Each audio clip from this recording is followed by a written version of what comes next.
Morning, everyone. Morning, afternoon, evening, wherever you're in the world. Greetings to you. I am Seven, and I am Sochi, and yeah, we're back again with another one that I'm super excited about. Seven and I, longtime friends, reunited recently and have been exploring elements of our personalities through music and our interests and just a number of other things. And yeah, we've been on this for a while. Actually, in the previous episode, we're not sure if that was our 10th one. Yeah. But afterwards, we did confirm that was our 10th episode. I'd say that's a sort of milestone episode. So yeah, clap for us. we said something the last time. That's You said we were going to celebrate with whatever. Oh God, we don't have any. Yeah, we don't have silver and good. We have not, but we have a special song to celebrate that. Yeah, 10th episode is not beans. So yeah, shout out to us. Shout out to us. Yeah, and shout out to you guys as well watching or whatever. And yeah, we have a number of stuff we've done in the past. From I know we can't keep count of them anymore, which is a good thing. So, but off the top of our head, we have 7 by Taylor Swift. We have The Marvelous Orange Tree. The Marvelous Orange Tree by Deaf Heaven. We have Hit the Wall by Christy Abrams. Red by Taylor Swift. And Renegade by Big Red Machine and Taylor Swift. Yeah. And yeah, just a number of them. Frog in the Boiling Water. Running from the Chase by the True Club. It's just we can't keep count anymore. Like God, but yeah, it's a good thing. So today we're here for another one, which I'm super excited about. Like this is from Alex's playlist, by the way. So I'll leave Alex to. So this is my peak today. This is The Book of Love by Olivia Rodrigo. Period. I'm sorry. Olivia's version is the only version we're listening in this house. Yes, because I thought for a moment how to introduce the song, but like Olivia's version is just it for me. It has gone platinum in this house. Yeah. So for context, The Book of Love is a song I think from the 90s or whatever. And this song has different versions. Like different people have sang covers and versions of it. But Olivia sang hers sometime earlier this year, and I haven't listened to anyone since then. There's just something about the emotion she brought to the song, her voice. It was just so solemn, so beautiful. And I'm sorry, that's the best version for me. It is the best version for me also. So right now it's Olivia's song. I'm sorry, it's Olivia's song. I mean, yeah, for in my world it's Olivia's song. In my world, it's a song. So yeah, The Book of Love by Olivia Rodrigo. Period. My peak. I personally love this. Let's go. Let's dive into it. Starting with the first line, you go. So starting with the first verse, I am going to take this. Thing, or just line by line? Let me take it line by line because I think each line is kind of like. So the first line: The book of love is long and boring. No one can lift the damn thing. So, yeah, love. Yeah. It's like you've written for this all your life. Yeah, let's talk about it. Love. Companionship is as old as us as people. It's as old as people, and all through time we've tried to kind of like define what it is. Kind of like we've had theories and stories, rules about love, and at the end of the day, you find that people don't really know. People just have ideas about love, but nobody can actually tell you what love actually is. It just makes sense because it's not something you can. It's not a subject in school that you can read about and like So love is something you experience, and even your experience is not. It's not absolute in the sense in the sense that you can fall in love again and again and again, and each time it's not the same. It's not the same. So nobody can lift a damn thing about this. So the book of love thesis. Yeah, it's long and boring because all through time we've tried to define this, narrate it, set up rules and conditions and structures around it. So it's like all this things about love, and it's just boring. It's long. It's tedious, and actually nobody can tell you what love is. They can only like tell you what their experience of love is. So like that's the. I think that's a very beautiful interpretation of that line. I wouldn't have been able to come up with that, honestly speaking. That's a very beautiful interpretation of the line. What I would say about this line, I mean, not to overflog, there's no point overflogging anything, we'll just move on. But I want to say that this is that line, no one can leave the damn thing, is so Olivia coded. That's sort of how Olivia would write. I studied Olivia's songwriting so much. That's sort of how I think that's sort of why the song just feels so natural to her. Yeah, it's the way she's gonna write. No one can leave the damn thing. Just like she said, like a damn sociopath and good for you. That's how she's gonna write a song if she's gonna write a song like this. But yeah. Let's move on to everything Alex said. There's no point having to overflog, so this video doesn't get too long. Everything Alex said basically. So moving on to the next one. It's full of charts and facts and figures and instructions for dancing. So yes, it's still everything I've said. But now the language here is scientific. It's scientific. It's like experimental. No, not experimental. It's like something you scientific. You go in the lab, you study, you do experiments. So because everybody have tried, like I said, the standards, the rules we've set up about love, what love should be. Like, I mean, once in a while, every now and then you see seminars about love, relationships, all that.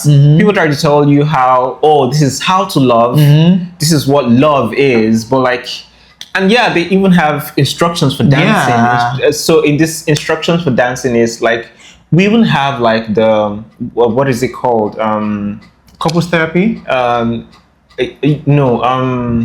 Love languages. Oh yeah, we have that.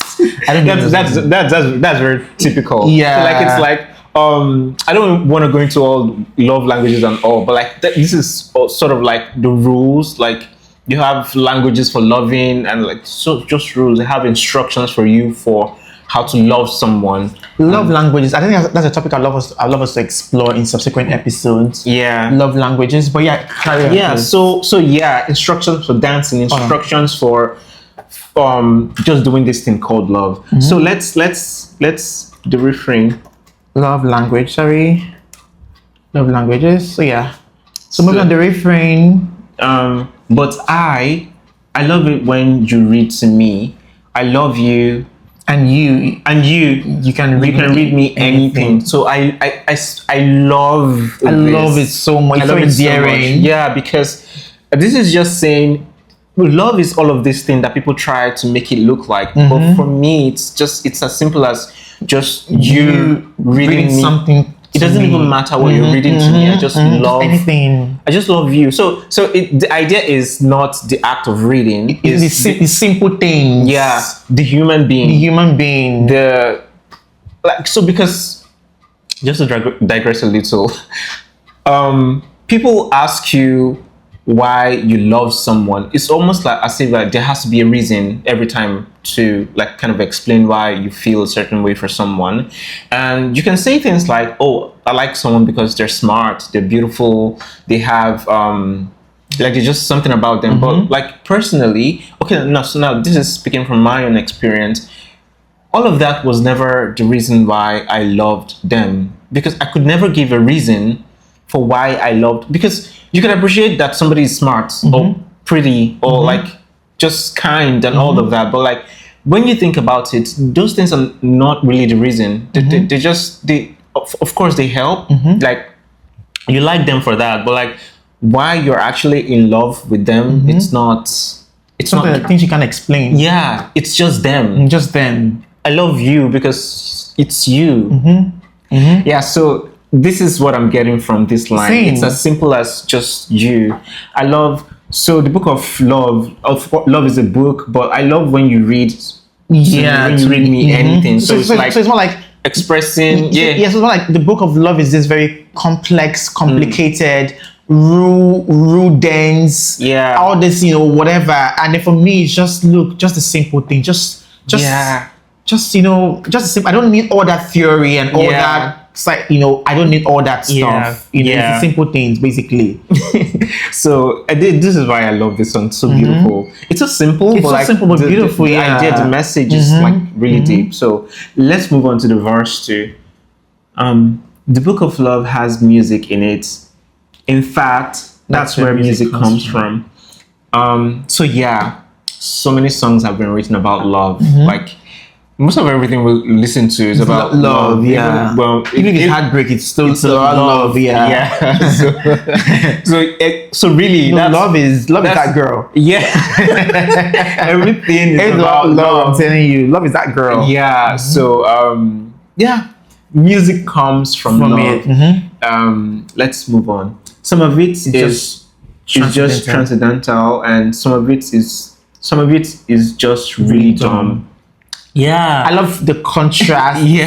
Of that. Yeah, because is it called a juxtaposition or whatever it is of that? Like it's transcendental. It can also be dumb. Yeah. So it's like so you hear really moving deep songs about love.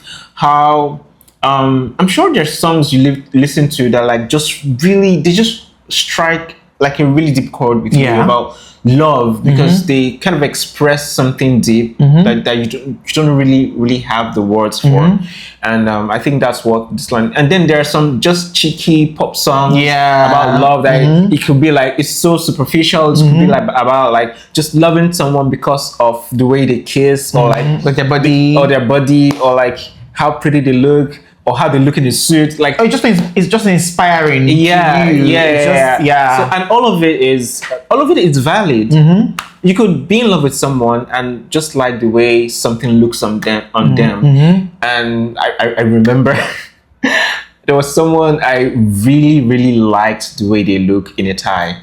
It was just I don't like ties. Yeah. But the way the ties just look, it was just really pretty. So like, the common theme I'm just really getting from this song, just everything you said, like which is pretty much like really when you love someone, there's just things that you can't explain. Like you say, just a tie. You don't care for ties, but just a tie, and you're like. There's some whereby it's like maybe just when they drive, when they're driving, just attraction, or when they are working or something. So sometimes you just can't explain. You see, love is I think again, love is that girl. You just can't explain it sometimes, and So moving on to the next refrain. So but I love when you sing to me, and you can sing me anything. So it's just still, like from the first listen as well. So I don't care what song you're singing. Even if you're a horrible singer, I just want to hear you sing to me. Just simple. Just say something to me. Simple. Just say something to me. Yeah, this is so beautiful. It might sound so simple, but it's so I just love how it flows. The book of love has music in it. In fact, that's where music comes from. You don't have to be a John Legend. That sounds so well when he sings All of Me. Like you don't have to sing that to me. You can just sing me anything, and it will sound good to me, and it's okay for me. Again, the simple things. It's not about being a John Legend or whatever. You can be. In fact, that your horrible voice, I want to hear it. I want to hear it. Exactly what all of this is like just saying. The central message is, well, let me I think I should finish before I like kind of So the third verse 3.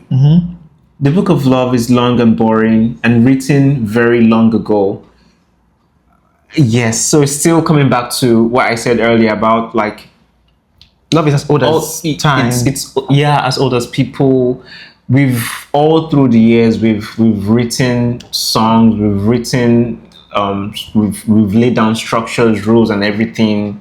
We've written about love. We've been writing about love for as long as we've existed, because love is just that. But love as it is has sort of never changed over the years. It's pretty much been. Thank you. It's really just been this. It hasn't changed. It hasn't changed, and it's full of flowers and heart-shaped boxes and things we're all too young to know. So I like this line very much. So because So love is also full of so heart-shaped boxes. It's full of things you can find. Yeah. So a heart-shaped box is, so on Valentine's Day you give someone it's something you see all the time. Yeah. Heart-shaped boxes full of chocolates or like gifts and all that. Flowers. Yeah. So that line is kind of like saying, yeah. And sorry, in our own case, in 21st century, this thing, money bouquet. We need to talk about that because Money bouquet, I'm saying that. Like how the evolution of show of love, money bouquet. I'm sorry. I feel, I don't know if to call it an aversion, but like we'll talk about it.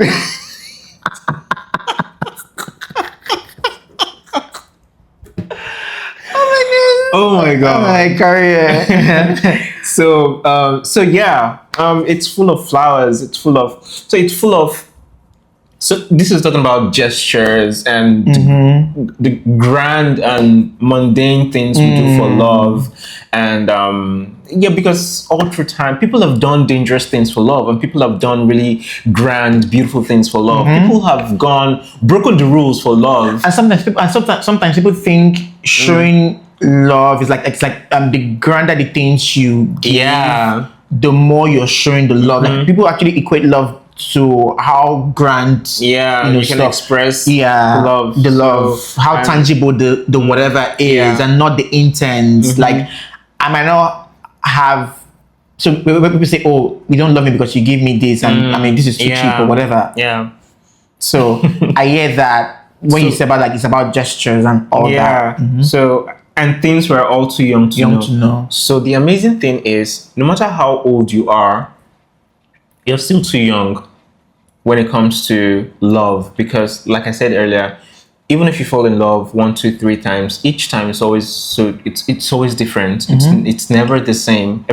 Each person makes you feel differently, and so it's like, so this is not really about like the age, but it's like the tenderness that comes with love. So it's you never really know until you've lived it. And even if you've fallen in love before, the next time it's something new that like it's sort of like living it to experience it. So in a sense, you were young until you lived it and then you knew it. So love is not, it's not really because some people do some things for love and you wonder why they do these things. You like how you hear crazy stories and you ask why did you do this? It's so crazy, it's outrageous. And the person's simple response is, I love him. I love them. It's as simple as that. But you can never know. Because you know, because you never experienced it, so you're not there. You have to be there. Yeah, exactly. You have to be there. So it's always you have to be the one experiencing it. Else, I'm sorry, to know what it's like. To know what it's like. So yeah, we're always too young to know this thing. Yeah, you could be 50 and you fall in love again or for the first time, and it's all a new experience. Exactly. Yeah, True. So True. Yeah. So and then also like having to like say with every new person you're loving, you're learning how to love them. So it's like you're sort of young in that particular. Thank you. This thing. Thank you. Every new person. Yeah, I think that was what I was trying. You actually just put it in the words I was looking for. So yeah, you're always too young. Yeah. To know. So yeah. So let's carry on. Then the chorus. But I love when you give me things. I love this. Yeah, this sort of piggyback.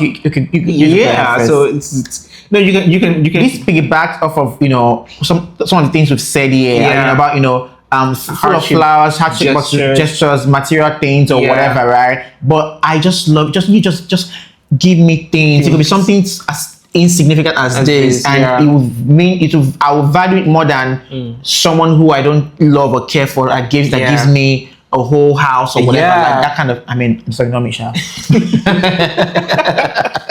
But you get what I mean. Yeah. So but there's some things I don't want to say. I don't want to say some things on this whatever. That would be too personal to say. But yeah, I've been in such situations where people who the person who you love doesn't really give you much, right? I- But like you die for that thing that they Yeah. give to you more than whatever any other Yeah. person gives to you. So that's what she's trying. I love it. I just love it when you give me things. I like how each verse has like, Yeah. The first one was The just first running one back was at the about beginning. First one was about reading and yeah. book and whatever. Yeah. The So- second one was about music Yeah. and like the third one is about like things, gestures and just material stuff. Just give me things. Just read to me. Yeah. Just sing to me. Don't like just give me things. Yeah, so And then ultimately the next line.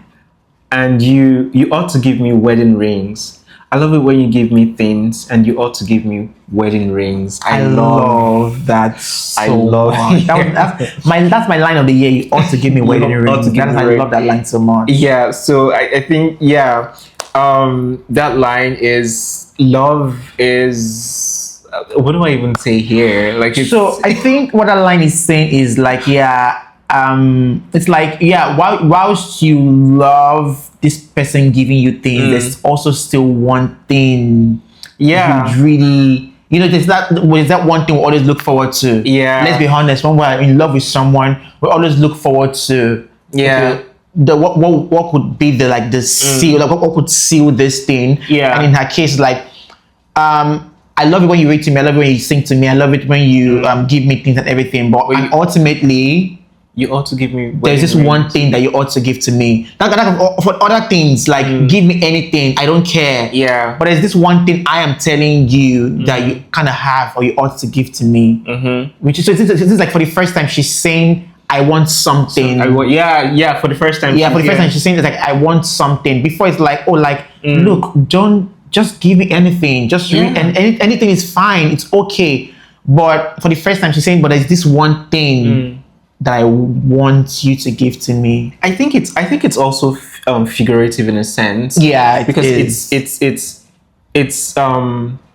like forever. Forever. Something that seals everything. So I love the central message of this song, or the central idea of this song, or message of this song is love existing as unselfishly as it can be, which is like the truest form of love. Love is not like love has we've written about love, we've made music about love, we've set down rules about love, we have structures about love, and loving, how to love, how to like express all of the feelings, and we have all of these things. Nobody can lift a damn thing. Nobody can actually we've made transcendental songs and then cheesy love songs. We've done all of these things for love, but you just exists as simply as you are is the reason why I love you. There are no structures for me here. There's nothing to write about. I just love you and I want forever with you. And it's just as simple as that. Yeah. It's just simple. Like, you ought to give me a wedding ring. Yeah.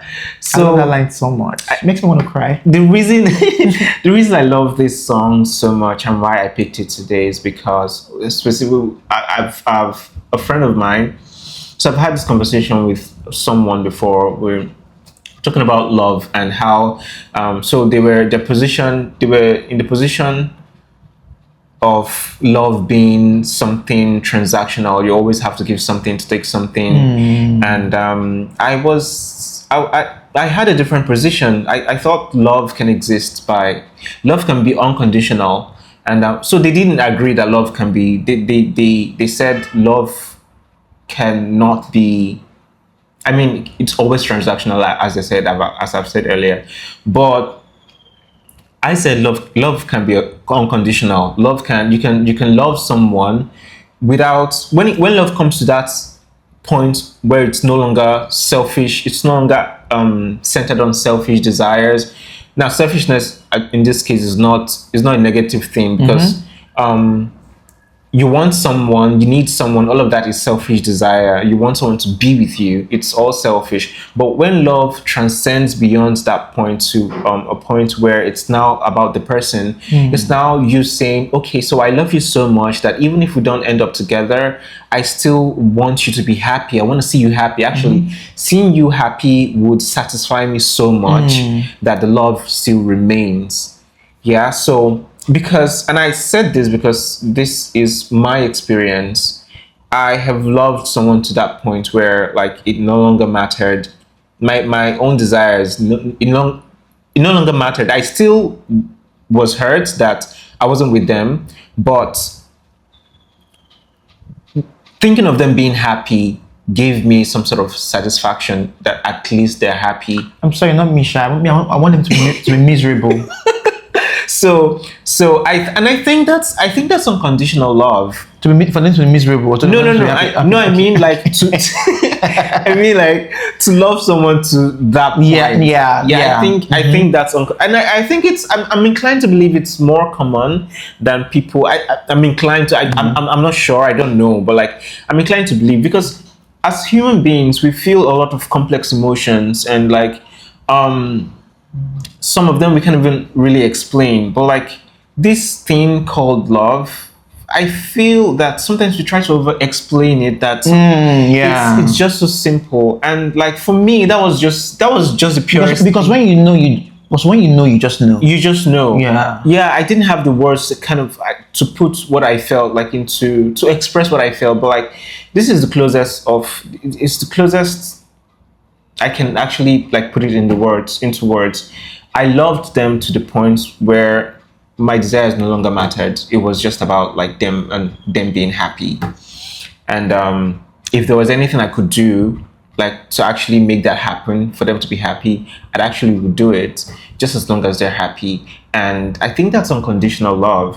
And yeah, so my friend argued that it was love always has to exist in the context of transactional relations. So, but I think loving someone and actually being in a relationship with them, they're two totally different things.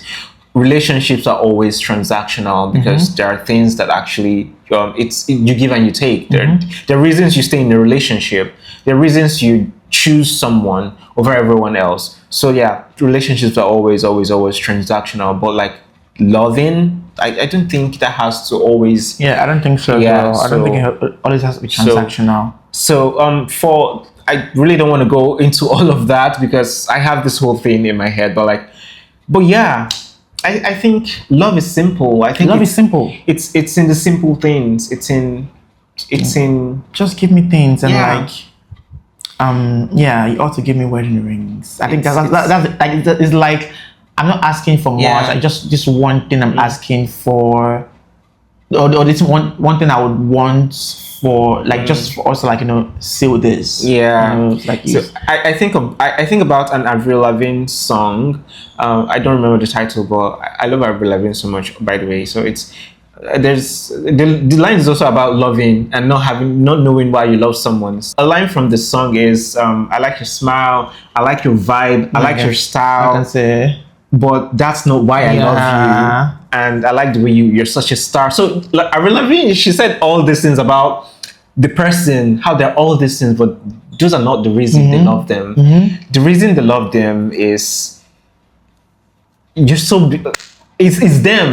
I'm not sure, but the reason that I love you is you, being you.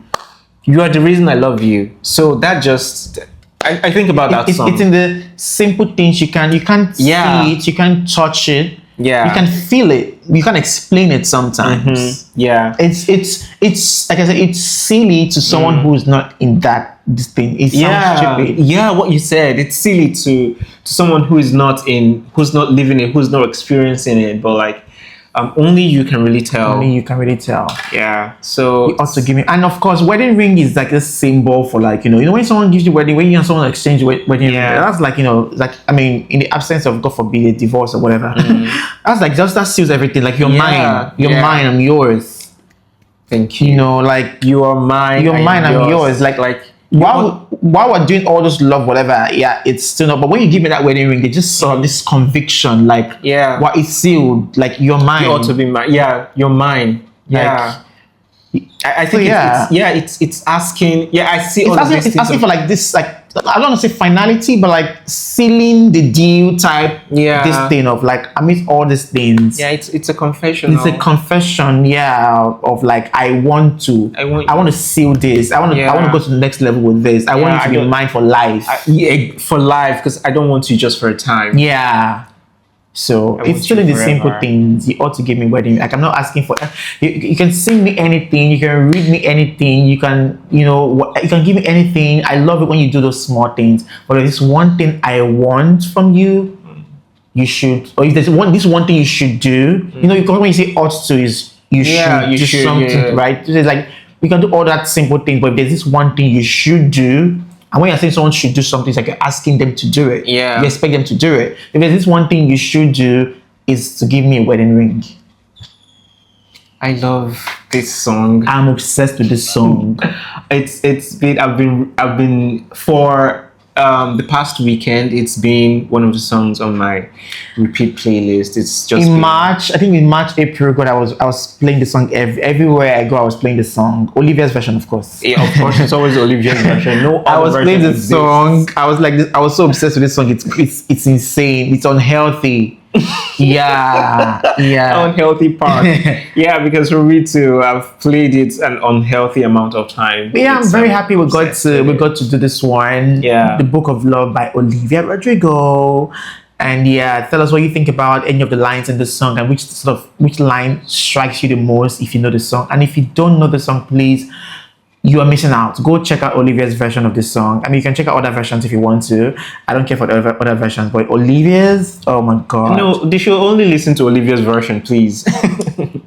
I mean, they wouldn't feel this. Yeah, you feel it in the other version. So Olivia puts on and she put her back in it. So yeah, I noticed something too. Olivia's version is actually different. Did you know that? How? So, I don't remember his name, but in his version, the version before this Olivia's own, Peter something like that. Yeah. This line, and you ought to give me wedding rings, is you want to give me wedding rings. You want to give me wedding rings in his version, but in Olivia's version is you ought to. No, it's you ought to. You ought to hit better than want to give me wedding rings. So I discovered that, and it just made the song Olivia's version just a little more special. So special. So yeah, thank you so much for tuning in for this one. And let us know if there's any song you'd like us to dissect the lyrics as well. And do well to check in on our next video and see you in the next one. I mean, if you want to subscribe to this channel, I'm not begging anybody because you eventually will subscribe to the channel. I mean, because our content is good. And you get smarter. You'll be missing out if you don't subscribe. Do you understand? So in this era of AI slop and brain rot content everywhere, we're like we're taking it upon ourselves to bring back intellectualism in music and social whatever. I love everything. What we're doing. I love what we're doing. It's beautiful. Like it's you rack your head. It's not just listening to music passively because I mean we are not passive listeners of music. We listen to music like it's a task. It's an activity. Like we block out times of the day to actually listen to music. So and that's how you enjoy music. That's how you enjoy music. Because when you dive into it and just not just listen to things passively and just keep it moving. Now enjoy music. It sticks with you. So subscribe if you want to be smarter, and if you don't want to be smarter, please move over to the next channel. Thank you so much, and do well to see you in our next one. Ta-ta.